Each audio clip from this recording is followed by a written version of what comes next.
Good morning, this is Kelley Hobart from Alpaca Direct, and I'm here on Technique Tuesday talking about the Adventurer Cowl.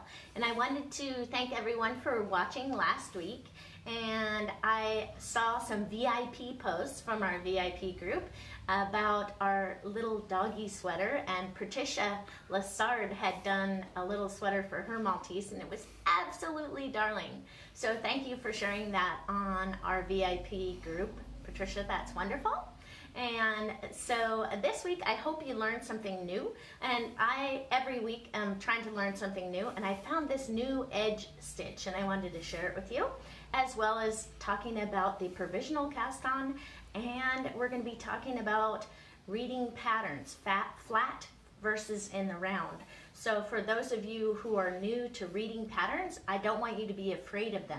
I want to show you how easy it is to read patterns, so you too can get started on more than just doing knit and purl stitches. You can actually follow the patterns. Don't forget, as we're going along, to let us know where you're from, and we love learning about what you're working on, any beautiful projects. Don't forget to give us those pattern names so that we can share them and we can do them. They're so exciting. We get wrapped up in it, and we want to do that for a future Facebook Live or for our Technique Tuesday would be great. So Jim, can you show them this Adventurer Cowl here? This is what I've been working on this week, and it's totally awesome. I totally love it. And so if you look from right here, this is work that I did this morning, and it looks a little rougher because it hasn't been blocked yet. So this part over here has been blocked, and you can see how soaking your project in nice warm water with a little Eucalyptus or whatever kind of wash that you use makes your project even out and look beautiful. And when we're looking at this yarn, we have Dos Tiras, which is this multicolored one. And let me show you a couple of skeins. This was from our last week prize, and I think the winner was Anniversario, right, Jim? Yeah. And what this is, it's hand painted by Malabrigo, and it's a 50% alpaca, 50% wool blend, and it is a sport weight yarn. So you will notice that on our Adventurer Cowl, it asks for fingering weight yarn. So you know how I never stick to the pattern. And what I'm trying to do is, I don't know if any of you out there are trying to use stash, but I'm trying to use stash whenever possible. So I went ahead and used a sport weight yarn for mine. And Ambah O'Brien has two similar projects, and one is called the Adventurer Scarf and Wrap, and the other one is this beautiful Adventurer Cowl. And you can't see, but if you look how this is knit off on the diagonal. So it's chevron stripes, but they're on the diagonal. So I thought that was very, very cool. And I really I'm enjoying doing this pattern, and it starts with the provisional cast on. So I thought maybe we could take a look at that provisional cast on. Now you guys, don't forget, as we're going along, for this week, our prize is for Baby Alpaca Grande by Plymouth. And it's 100% baby alpaca yarn in a chunky weight yarn. And I thought these nice little Valentine colors might be appropriate since Valentine's is coming up soon here. And this is a great yarn to work with. And so you guys need to help me select the color. Would you like red or pink for our winner for this week? So you guys go ahead and vote on that. And we can send that out in the mail. The only thing I ask, if you're a winner, you just give us your address and we ship it out in the mail to you. It's that easy. And the way that you're entered to win is you just post comments in that comment section and let us know what you're working on. You can say whatever you like, and then you'll be entered to win the lovely yarn that we have. And every week we have something new that we're giving away. And also vote on the red or pink, so let us know. Yes, and don't forget the red or pink, because we like to give the colors out that are most popular, that people would like the most. And it helps us learn useful information for all of you out there of what kind of colors we should be looking for you and what you're interested in. So that's always exciting for us to learn. So now, Jim, do you think I can go ahead and take a look at a few skills? And I wanted to show you this little swatch that I made this morning.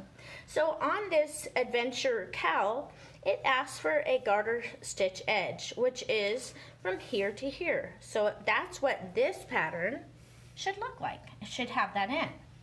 But I decided to add a different edge to it.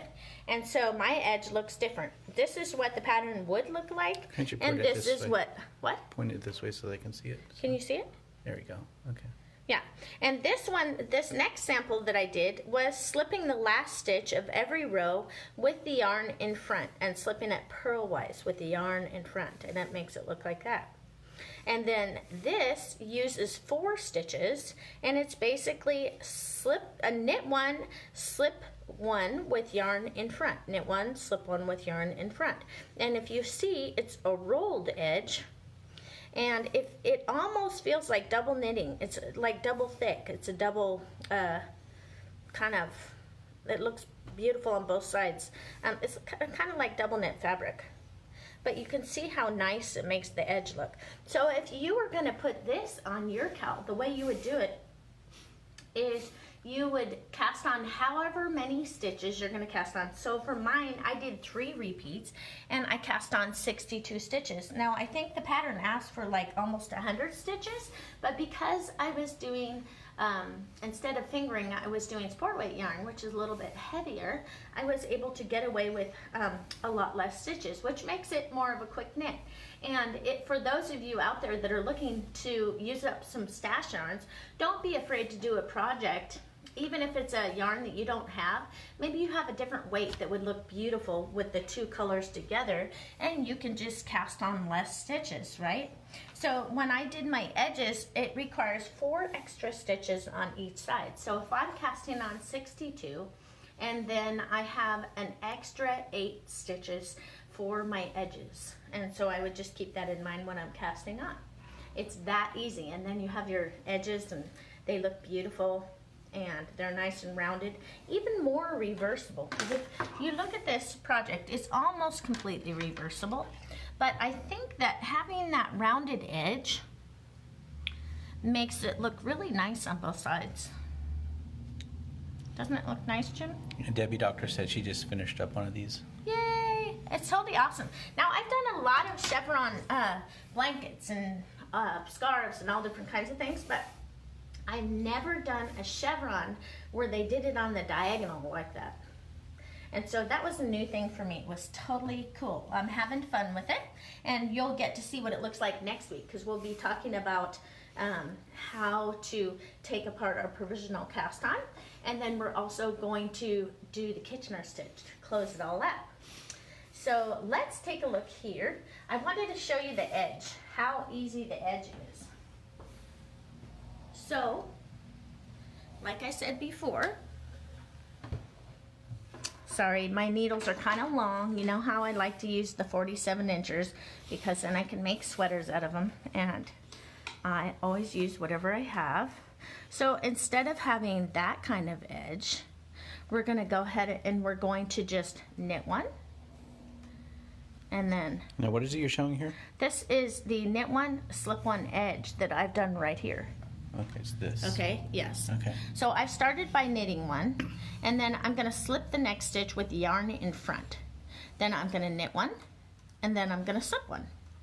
And that's all there is to it. So when you're doing this kind of edge, remember that it's like 2 rows make 1 row, because you're going to be slipping half the stitches on 1 row and half the stitches on the next row. So you just need to, don't make it too tight, because otherwise it can suck in on the sides and not look so good. So that was a knit 1, and then we slip 1 with the yarn in front, and then we knit 1, and then we slip 1. And then you say, what do you do on the next row? And you do exactly the same thing. You go knit 1, bring that working yarn to the front, slip 1, knit 1, slip 1. And you can do this on any of your projects where you would like to have a nice looking edge. You can go ahead and use this in place of whatever they're asking you to use. Just remember that the stitch count might be different, number of stitches that you have to cast on, right? And that's how easy this method is. And see how nice it looks?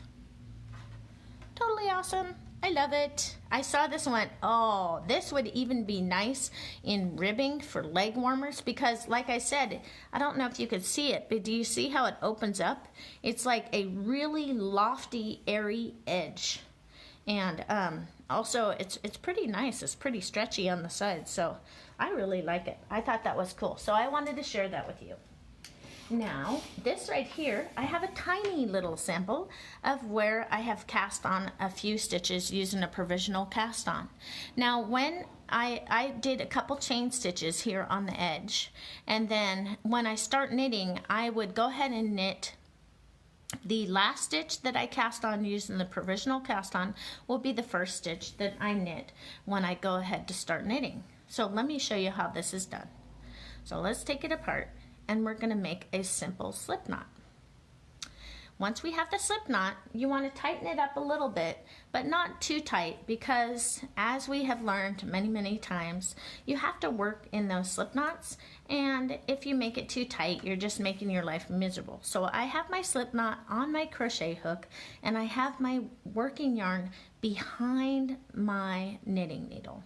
And then I grab on the tail just to stabilize things for a few stitches, and I wrap my needle, the working yarn around my needle and bring it through.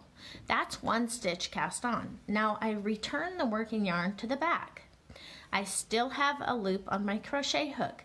Now again, I grab my working yarn, and that is the second stitch cast on. So let's just slowly go through here, and let me show you how I have cast on. So sometimes when I cast on, I'll get to the last stitch and I don't want to do a chain stitch. So what you can also do is do what I sometimes do and put that left hand leg up on the needle, and then there's no need for a chain stitch. Just remember, when you take off your provisional cast on, where you cast on your last stitch is where you're going to want to remove the stitches. Okay? So let's put this back on here. Whoop. There you go. And I'll cast on a few more stitches. And traditionally, we just cast on until we have the required number of stitches. And then when you're all done, what you would do is you just chain stitch a few stitches, and then I would cut this off. And this, when I go to unzip my cast on, that's where I'm going to unzip it from, is from the side with the chain stitches, okay? And then I would, when I'm ready to start knitting, I would go ahead, use my working yarn or another color of yarn. Say I'm going to use something like this color yarn. And I can just go ahead and begin knitting right from my last stitch that I cast on. And you could just tighten this up after you're done. But make sure to leave a longer tail. That was kind of short. But that's how you do a provisional cast on, and it's super easy to do. All I can say about these new skills is if you practice them, you will get so good at them, you won't need to look it up. And I'm telling you, I love learning skills until I know them like the back of my hand, right, Jim? Oh, yeah. That way, when I'm camping or I'm somewhere where I don't have internet and it says provisional cast on, I'm not shaking my head going, how do I do that again? Because I practice it so many times that I know how to do it with my, eyes closed. I could do it. So let's take a look now. I have a couple patterns here, and one is called Frostlight. It's a scarf pattern by Robin Ulrich. And I wanted to look at this one because it is a pattern that is knit flat. If you look at it here, it has a little tiny design on it. And I have knit this one many times. And when you're reading patterns, that the first thing you want to know is what kind of materials, what kind of yarn. And I like to, this one says a heavy worsted weight, and this is Malabrigo Merino worsted, which is, it's a single ply yarn, and it's kind of a structured yarn. It's kind of sturdy. And so if you want your project to look like the picture, you need to use a yarn that's similar. And if you don't know what that is, just Google it, Malabrigo Merino worsted, and it will tell you. Sometimes in patterns, they don't tell you the composition of what it is. So that is always important to know. And then on here, it says US number 8 needles. Now remember, when we're knitting, some of us knit loose, some of us knit tight. So if it's me, I could easily go up to a number 9 and be just fine with that. So for some of you knit very, very loose, Susan, my friend, she goes down 2 needle sizes. So if it asks for a number 8, she'll knit with a number 6 because she knits very loose. And so in order to make hers so it looks like the picture, she goes down a needle size. But for you, you have to decide what that is, knowing that whatever fabric you're going to make, you want it to be a fabric that you're delighted with, not one that's like a board and not one that is very loose and sloppy looking. So let's take a look at our Frostlight stitch chart. When you're knitting flat, you're turning your work back and forth. I'll knit across here, and then I'll knit across here. Then I'll knit across here, and I'll knit across here. So I'm flipping my work back and forth to be able to knit. So on this pattern shows me that it is a project that is knit flat because it has number 1, number 2, number 3, number 4. And a lot of times, number 1 will tell you that it's either a right-sided row or a wrong-sided row. And this one says ending with row 4, which is a wrong-sided row. So what I like to do when I'm teaching my students how to read patterns and charts, you put wrong side on the wrong side and right side on the right side. So this is the right side. So when you're knitting along, I mark my project like right here. I would put a pink stitch marker after this 4 stitches because I want to remember to keep that knit 1, slip 1, and then I can also know that it's the right side of my work, because if you're looking on garter stitch, it looks very much the same and you could easily get confused on some of these things. So marking your beginning of the row with the right side is very important. Now you see we have a legend here, and the blank squares are knit on the right side, purl on the wrong side. So, and then the dot is a purl on the right side, knit on the wrong side. A circle is a yarn over, a knit 2 together is a slash mark that's going down toward the left, and an SSK is going down to the right. And SSK stands for slip as if to knit, slip as if to knit, and then knit through the back loop, unless they tell you otherwise. So if I'm teaching students how to do this actual pattern, I would have them write 1, 2, 3, and 4. So they have 4 rows, and when you're reading number 1, it would be reading from the right hand side to the left hand side, and then when you get to the 2, it's the left hand side to the right hand side, because of course we're flipping our work. And this whole section is a repeat, so you'd just be repeating this over and over.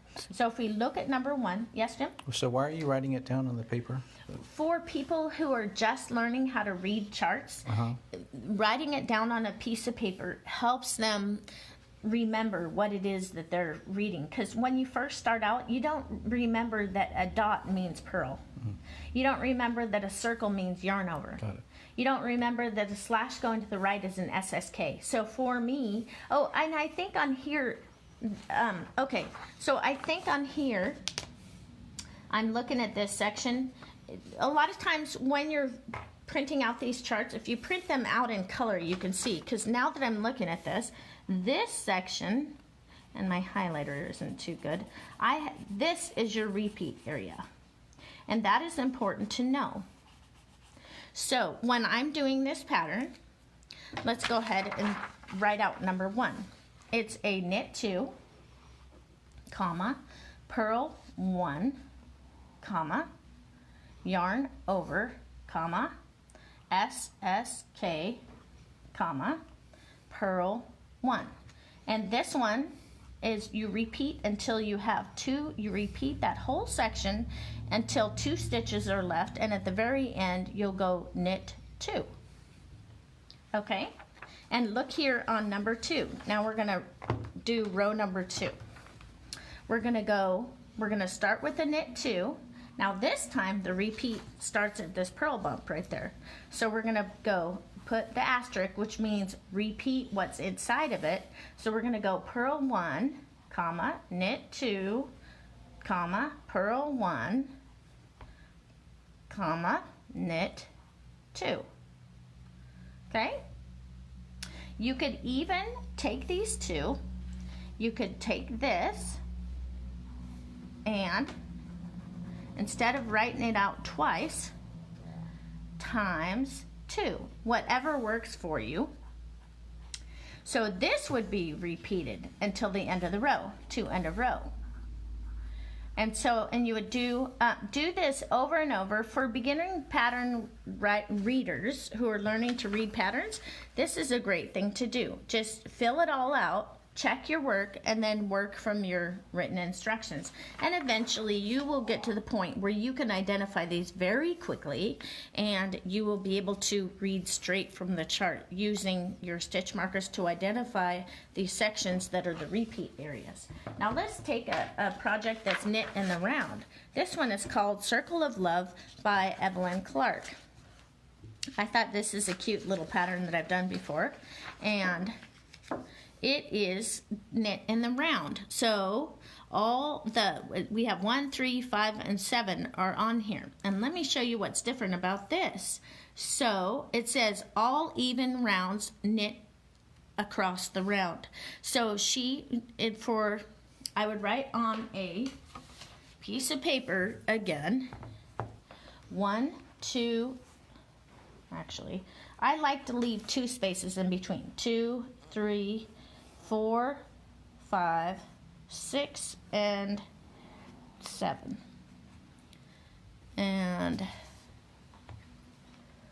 it looks rounds 1 through 8. So we have round 8. So all even rounds are knit. So you go knit, knit, knit, and knit. So we know those rounds are knit across the round. And then once again you start again on round number 1, doing just like I showed you before, of doing the yarn over, and then this is a knit stitch, and then a yarn over, and an SSK, and a knit 3, and a knit 2 together, and a yarn over, and a knit 1, and a yarn over. And this symbol right here isn't as common. It's called SK2P, and usually in the instructions in here it will tell you what SK2P means. So you look for your glossary. SK2P, slip 1 stitch knitwise, knit 2 stitches together, and pass the slip stitch over the knit 2 together. So you always have to look at your abbreviations, and then to write it out, knowing that when you're knitting in the round, you're always reading your charts from the right hand side over to the left. From the right hand side over to the left. And any repeat area that you have, any sections that needed to be repeated, are highlighted, much like we did on this one right here. We highlighted our repeat area. And what that means is that you will knit this over and over until you get to the last 2 stitches, and then you'll knit the last 2 stitches. And here we will be working the first 2 stitches, and then you'll doing the repeat to the end of the row, and so on and so forth. So I hope this shows you just how easy it is to learn to read patterns. I have met so many people that are knitting these lovely little projects, and it's just little things that they've made up, right? And it's so cool. But if you think about all the thousands of patterns that are out there from lovely designers, if you learn how to read patterns, it opens a whole new world for you. So I would venture to say that if any of you out there do not read patterns currently, see if you can do that. Find a very simple chart and see if you can just write down the numbers, and look at that glossary and just figure out what that chart means so that you can actually make the lovely projects as well. And this is an example of where I used a chart to make this Adventurer Cowl. And it's not finished yet. I have my provisional cast on right here. And I'm working my way through my 4th repeat. It says I only need to do 7 repeats, but what I'm going to do with mine is I'm going to use every bit of yarn until I have none left. And then when I get that all done, I'll see how long it is and see if I want it longer or if that seems like the right length for me. And if it does, then I'll join it together. So I don't always take a look at I don't always exactly follow the patterns. I use the pattern as a guide. Don't I, Jim? Yeah. Yes. So on mine, I did a lot less stitches because I was using a larger weight yarn. And I used 2 colors. In the pattern, it tells you to use like 10 or 12 colors. But do remember, with each section, you have a beginning part of it and the ending part of it. And every one entails that you weave in an end. So if you look here, this is 2 ends. This is 2 ends, this is 2 ends, this is 2 ends, this is 2 ends. Do you see what I mean by that? And if I had done it like I think in the pattern it asks you each little tiny, there'd be half this wide, would be a color change. And so I would have 5 bazillion colors to weave in. And even though it looks beautiful, I mean, her projects they look beautiful.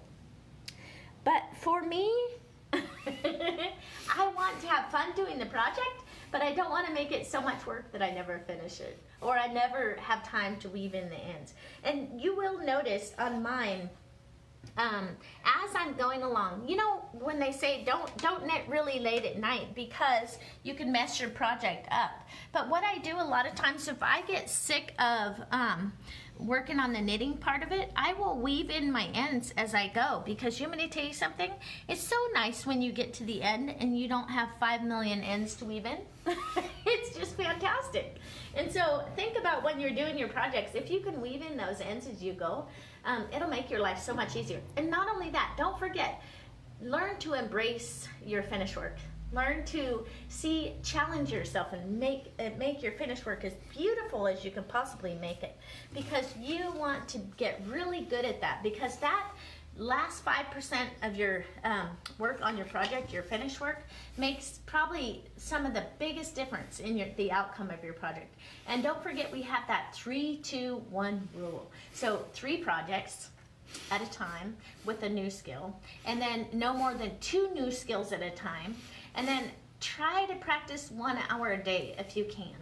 Me, I practice a lot more than that, right, Jim? Oh, yeah. I mean, I knit for hours.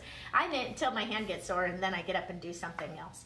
But also, for those of you who like learning new skills, we do have our knit club, and every month I try to find new skills that you will enjoy and try to grow your skills and give you tons and tons of videos for each little part of it, so that you can kind of knit along with me. And then when you're done, you've learned a new skill. So if you like learning new skills and you like joining knit clubs, we do have a knit club that you can join. So take a look at that.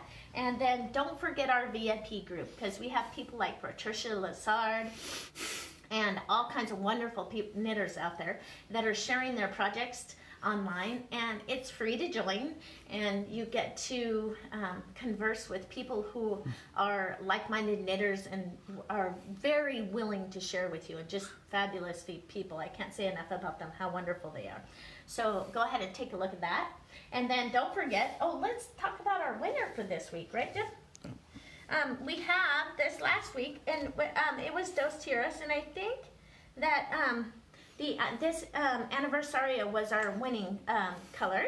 So why don't you show them both so they remember? Yes, and this one was teal, and then we had Anniversario, and this is called Dos Tiras, and it's by Malabrigo. It's a hand-painted yarn, and it's a sport weight yarn. It's 50% merino wool and 50% baby alpaca, and I just love these colorways. You can see this is Dos Tiras right here.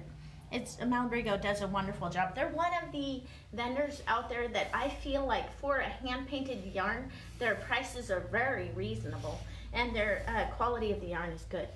So I highly recommend Malabrigo. And so for the winner for this week was the Anniversario, and it's Pamela Jennings. So Pamela, yay, you won. You got yourself some yarn. So maybe you can make something, I don't know, this is beautiful. Make something out of this. You could possibly add it with another skein of yarn like I have. I added mine. I had some Tenzing in my stash, which is from Juniper Moon, and it has some yak in it. I love it. It's wonderful yarn. So I'm trying to knit from my stash, right? That was one of my New Year's goals, is to knit down my stash. And so I will be sad when all these lovely yarns are gone, because What a stash I have. Oh, you know, Debbie Doctor Yeah. said that she actually creates charts from the written instructions, so she goes the other way. Awesome! That's awesome. You know, a lot of people do that. The more advanced knitters, they prefer not to actually knit from written instructions, and they go the other way. They make charts, and I know Sandy McCaw's one of my friends. She does that too. If there's not a chart included in the pattern, she will make a chart, and she finds that it's easier to follow the chart, and she can knit more quickly from a chart rather than reading line by line instructions. But I have found, just to teach people how patterns work, it's easy for them to write out the numbers and then just start learning what all those symbols mean. And it's so much easier to read the knit two together than it is to, when you're a beginner, to say, now what slant is the knit two together and what slant is SSK? You know, they don't remember that. So it's, having it written out is also nice. So, but yes, you can go the other way. That's great. Thanks, Debbie, for sharing that with us. And for this week, you guys, don't forget to help me vote. Shall I include the red one as the gift for next week, or shall we do the pink? And this is 100% baby alpaca grande from Plymouth Yarn Company, which is so nice. I love it. Anyways, I hope that you guys have a great week. And this next week, I'm going to be talking about, again, how I finished up my cowl. We're going to be looking at the Kitchener stitch and unzipping our provisional cast on. So we can do that together. And I'm sure I'll have a few more things for you. You said the Kitchener, right? You're going to talk about the Kitchener? Yes, we're going to be unzipping our provisional cast on and doing the Kitchener stitch. So I hope that you guys have a great week, and I will see you next week, 9:30. Talk to you then.